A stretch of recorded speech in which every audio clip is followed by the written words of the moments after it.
Hello everyone. So in today's lecture we are going to know about Bohr's radius, how to find the Bohr radius. So we'll do the proper derivation in which we will need some postulates of Bohr's, of course, because it's Bohr's radius. So we will be using Bohr's postulate and also Rutherford's principle or Rutherford's model. Okay, so first of all let's know what Rutherford says.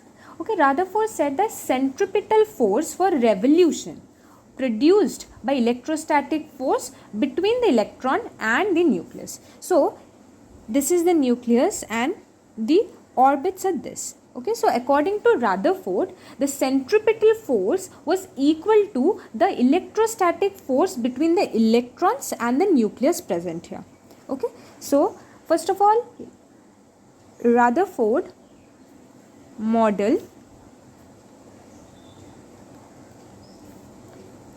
says that the centripetal force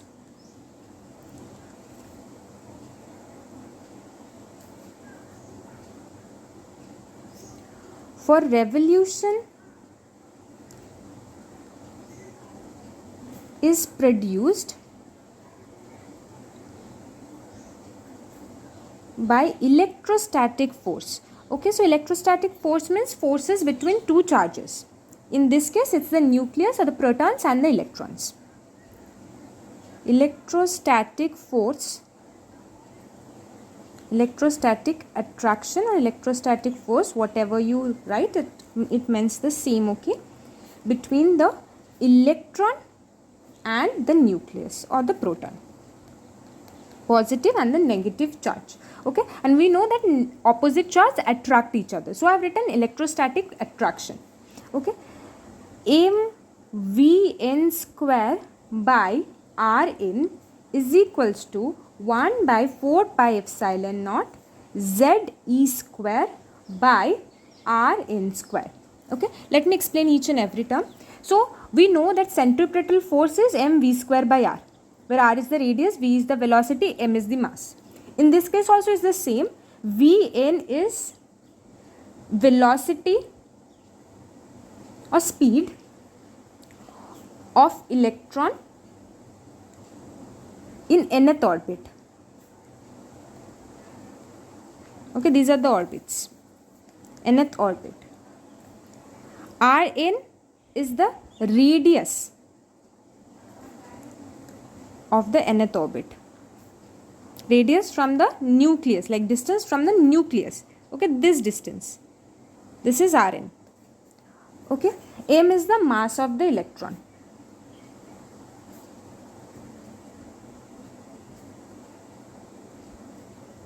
Okay, 1 by 4 pi epsilon naught, it's a constant.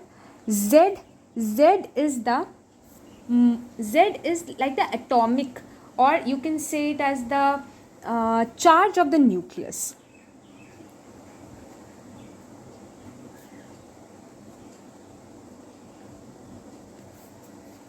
Okay, now this was by Rutherford. Rutherford explained this one.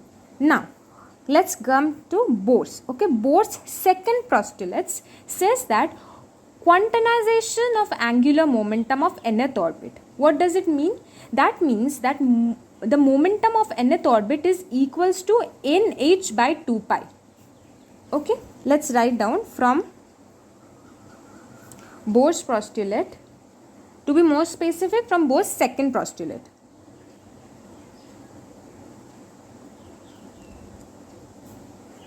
For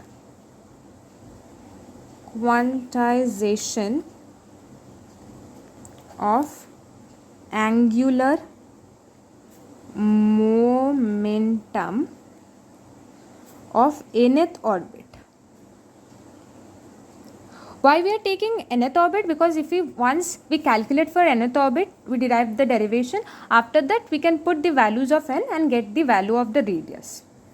Okay, so it is mvr angular momentum. Okay, so r has to be included, or else momentum is mass into velocity, is equals to nh by 2 pi. Okay, so can I write here Vn is equals to nh by 2 pi.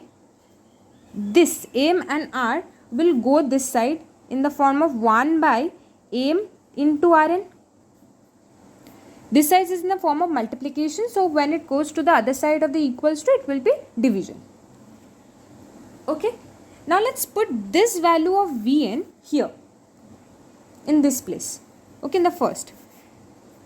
Let's say name it as 1, this 2. Put the value of Vn in equation 1.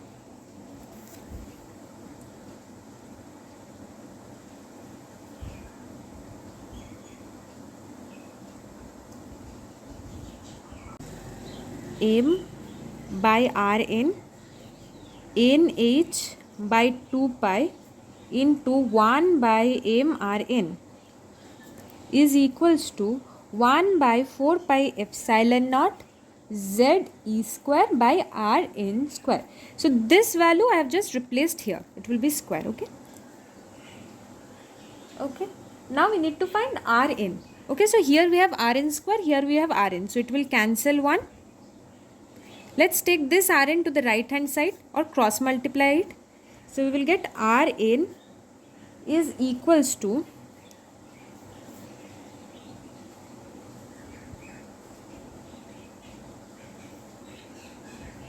Rn, if it goes this side, is equals to, we have Rn square here as well. Okay, so let's cancel it all over.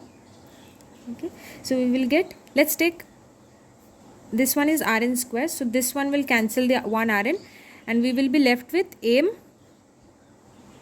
nh by 2 pi, this m square, so this m will come out, m square is equals to 1 by Rn, 1 Rn got cancelled, by 4 pi epsilon naught z e square by 1, because this Rn got cancelled.